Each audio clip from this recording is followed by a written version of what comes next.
2024 সালে আমার young generation যুবক আর যুবতীরা রক্তের বিনিময়ে আমাদের বুকের ভাষা খুলে নিয়েছে। কথা বলে ঠিক রাগ করতেছে? তাহলে মুমিনদের 3 নম্বর গুণ হচ্ছে সদা সর্বদা ভরসা করবে তার উপরে। আর আজকে আমরা ভরসা করি ব্যাংকের উপরে, আমরা ভরসা করি সুদের লেনদেনের উপরে, আমরা ভরসা করি আজকে ওই যে কখন কোন সরকারে কোনটা অফার দিবে, এই অফার গ্রহণ করার জন্যে ইমান যেমন ফলাফল তেমন। আল্লাহ তাআলা হাদিসে কুদসির ভিতরে বলেন, আমার রহমতের নবী বলেন, আল্লাহ তাআলা স্বয়ং বলেছেন, আনা জন্যে আব্দি, বান্দা যেমন ধারণা আমার প্রতি করবি ফলাফল ঠিক তদরূপই পাবি। আপনি যদি দৌড়ান সুদের লেনদেনের জন্য 2 বিঘা জমি আছে আর আধা বিঘা নিতে হবে, এই চিন্তা করে আপনি সুদের উপর লেনদেন করেছেন, বরকতের জায়গায় সেখানে ক্ষতিতেই লাজম আসবে। কথা বলেন ঠিক না ঠিক? আমার ভাইরা, আজকে তো মুসলমানদের কাছে যদি বলা হয়, ও মুসলমান ভাইরা, আমার বন্ধুরা, আজকে আপনারা সুদের লেনদেনে যাচ্ছেন না কেন? আপনি স্লোগান দিবেন কি, হুজুর সুদের লেনদেন না নিলে যাবো কোথায়, দিবে কে? আপনি হুজুরকে আমার 5 লাখ টাকা হাওলাত দিবেন, তাও তো দিবেন না। কথা বলেন ঠিক না ঠিক?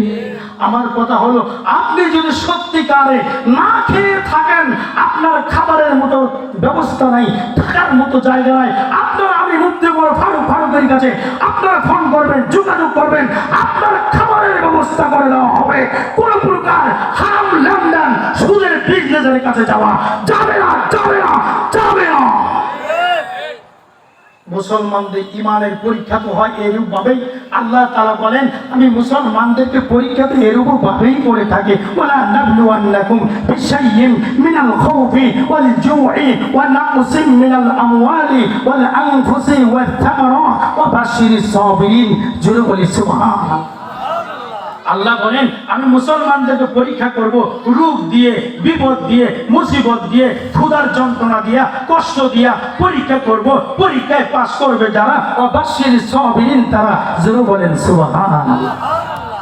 আমার ভাইরা, তাহলে 3 নম্বর মুমিনদের গুণ কি? আল্লাহর উপর ভরসা করা। আপনারা কি মনে রাখছেন? 1 নম্বর হলো আল্লাহর নাম উচ্চারণ হবে যখন মুসলমানদের হৃদয় ভীতু সুস্থ হয়ে তর্পণ করবে তখন। 2 নম্বর হলো আল্লাহর কোরআনের তেলাওয়াত হবে যখন মুসলমানদের ঈমান বৃদ্ধি পাবে তখন। 3 নম্বর হলো সদা সর্বদাই অভাব অনটন আসবে যখন আল্লাহর উপর তাওয়াক্কুল বাড়বে তখন। কথা বলেন, কথা বলেন, ঠিক না ঠিক? আমার ভাইরা, এটা হলো মুমিনদের কয় নম্বর গুণ? জোরে জোরে কয় নম্বর গুণ? এবার আসেন 4 নম্বর গুণের ব্যাপারে আল্লাহ তাআলা কি বলেছেন। আল্লাহ তাআলা 4 নম্বর গুণের ব্যাপারে বলেন, আল্লাযীনা ইউকিমুনাস সালাতা ওয়া মিম্মা রাযাকনাহুম ইউনফিকুন। জোরে আল্লাহু আকবার। আমার ভাইরা, 4 নম্বর গুণের ব্যাপারে আল্লাহ তাআলা বলেন, মুমিন যারা নামাজ ছাইরা দিবে না তা। আল্লাযীনা ইউকিমুনাস সালাত। এখানে অনেক আলেম ওলামা আছেন, হাফেজ আছেন, নুরানি মাদ্রাসার ছাত্র আছেন, কারি সাহেব আছেন, মাওলানা মুফতি যারা আছেন, সকলের কাছে আমার একটা উদাত্ত ব্যাখ্যা। আপনি ইউকিমুস সালাত বলতে আপনি কি বুঝেন? ইউকিমুস সালাত মানে হচ্ছে নামাজ কায়েম করবে। নামাজ কায়েম করবা মানে হচ্ছে আপনার নামাজের ফরজাবাত, ওয়াজিবাত, সুন্নাবাত, মুস্তাহাবাত সবগুলি আমল করে তারপরে যায় নামাজে দাঁড়াবে যখন, আল্লাহর সাহায্য পাবে তখন। কথা বলেন ঠিক না বেঠে? আমার ভাইরা, এটা হলো কয় নম্বর গুণ? 4 নম্বর গুণ। মুমিন যারা নামাজ ছাইরা দিতে পারবে না তারা। এটা হলো মুমিনদের কয় নম্বর গুণ? জোরে জোরে। 4 নম্বর গুণ।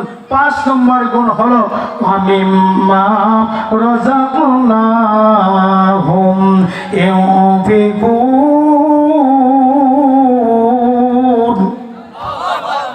আল্লাহ রাব্বুল আলামিন বলেন, মুমিন মুত্তাকি যারা 5 নম্বর গুণের অধিকারী হবে তারা, তাদেরকে আমি আল্লাহ তাআলা সম্পদ দিয়েছে। ওয়া আনজালনা মিনাস সামাই মাআন ফাআখরাজা বিহি মিনাস সামারাতি রিজকাল লাকুম। আল্লাহ তাআলা বলেন, পৃথিবীর মানুষেরা শোনো রে, আমি আল্লাহ তাআলা আসমান থেকে বৃষ্টি বর্ষণ করি, এই বৃষ্টির মাধ্যমে জমিনকে সজীবতা করি, আমি জমিনকে উর্বর করে তুলি, আর এই উর্বরের মাধ্যমে লতা পাতা গাছগাছালি পাক পাকালে হয়, এর মাধ্যমে মানুষের খাদ্য সামগ্রী হয়, গাছপালা তরুলতা বেঁচে থাকে, গরু ছাগল ভেড়া যা কিছু আছে সবই বেঁচে থাকে, মানুষেরাও বেঁচে থাকে। আমি আল্লাহ তাআলা আসমান থেকে বৃষ্টি দেই, এই বৃষ্টির মাধ্যমে আমি আল্লাহ তাআলা জমিনকে উর্বর করে দেই, আর এর মাধ্যমে যে রিজিক আমি তোমাদেরকে দেই, ওয়া মিম্মা রাযাকনাহুম, আমি আল্লাহ তাআলা তোমাদের যে রিজিক দিয়েছে এই রিজিক থেকে আমি আল্লাহ তাআলা নিজেই ঘোষণা করে দিলাম এখান থেকে তোমরা আমি আল্লাহ রাস্তায় ব্যয় করবে। যেরকম সুবহানাল্লাহ। আমার ভাইরা, আমি আপনাদের কাছে জানতে চাই, আমি যে এতক্ষণ পর্যন্ত কথা বলেছি আল্লাহর কোরআন থেকে বলেছি না বাইরে থেকে বলেছি? জোরে জোরে জোরে আল্লাহর কোরআন থেকে বলেছি। এক নম্বর গুণ হলো আল্লাহর নাম শুনবে যখন মুসলমান সমস্ত কাজ ছেড়ে দিয়ে নামাজে হাজিরা দিবে তখন। দুই নম্বর গুণ হলো আল্লাহর কোরআনের তেলাওয়াত শুনবে যখন, কোরআনের ব্যাখ্যা করবে যখন, ঈমান বৃদ্ধি পাবে তখন। তিন নম্বর গুণ হলো বিপদে আপদে বেকায়দায় পড়বে যখন, আল্লাহর উপরে ভরসা করবে তখন। কথা বলেন ঠিক না বেঠে? আর চার নম্বর গুণ হলো আমার ভাইরা 5 ওয়াক্ত নামাজের সময় হবে যখন, আযান দেখ বা না দেখ, মুয়াজ্জিন থাকুক আর না থাকুক, আমার মতো আই এম রেডি, আমি নামাজে দাঁড়িয়ে যাব। কথা বলেন ঠিক কিনা বেঠে? আমার ভাইরা, এটা হলো 4 নম্বর গুণ। আর 5 নম্বর গুণ হচ্ছে আপনাকে আমাকে অবশ্যই আল্লাহ তাআলা যে সম্পদ দিয়েছেন, অর্থ দিয়েছেন, অ্যাবিলিটি দিয়েছেন, আপনারা মনে করতেছেন আমি ওই জগতে যাব, নো, চিন্তা করার কোনো দরকার নেই। আমার ভাইরা, এই যে আল্লাহ তাআলা সম্পদ আপনাকে দিয়েছেন, অর্থ অ্যাবিলিটি দিয়েছেন, এর মধ্য থেকে আপনাকে আল্লাহর রাস্তায়, আল্লাহর রাস্তা মানে কোনটা? এবারই তো ভেজাল না, কি বলেন? এবার ভেজাল না? আল্লাহর রাস্তা কোনটা? জোরে বলেন, আল্লাহর রাস্তা কোনটা? যাত্রা গান, সিনেমা হল? তাহলে কি? আল্লাহ রাস্তা, আল্লাহর কোরআন জাগ্রত হবে যে সমস্ত পথে আর মথে, আল্লাহর কোরআন জিন্দা হবে যে সমস্ত পথে আর মথে, যাদের মাধ্যমে কোরআন জিন্দা হবে, যাদের মাধ্যমে রাসূলের সুন্নাত জিন্দা হবে, এই সমস্ত কর্মকীর্তি যা আছে সেগুলিকেই ফি সাবিলিল্লাহ বলা হয়, এগুলিকে আল্লাহ রাস্তায় দান করার রাস্তা বলা হয়। সরল তরজমা বুঝছেন তো আপনারা? আমার ভাইরা, আল্লাহ তাআলা বলেছেন তাআবানু আলাল বিররি ওয়াত তাকওয়া, হে মুসলমানেরা তোমরা পরস্পরে প্রতিযোগিতা করবা ভালো কাজের জন্য। বিররি মানে কল্যাণময় কাজ, ভালো কাজ, ওয়াত তাকওয়া খোদা ভীতিময় কাজ। আল্লাহর ভয় যে সমস্ত কর্মকাণ্ডে জাগ্রত হয়, এই সমস্ত কর্মকাণ্ডগুলি করবার জন্য স্বয়ং আল্লাহ উৎসাহ দিয়েছেন। জোরে বলি সুবহানাল্লাহ। আমার ভাইরা, আমার বন্ধুরা, বাংলাদেশে এই যে সিজন এসেছে, বাংলাদেশের আনাচে কানাচে প্রত্যেকটা গ্রাম গঞ্জে এরকম তাফসীর মাহফিল চলবে না? চলবে কিনা? জোরে বলেন, চলবে কি চলবে না? আরো জোরে, চলবে কি চলবে না? এককালে এক বেঈমান বলেছিল বাংলাদেশের আনাচে কানাচে বেঙ্গের ছাতার মতো মাদ্রাসা গাজিয়েছে।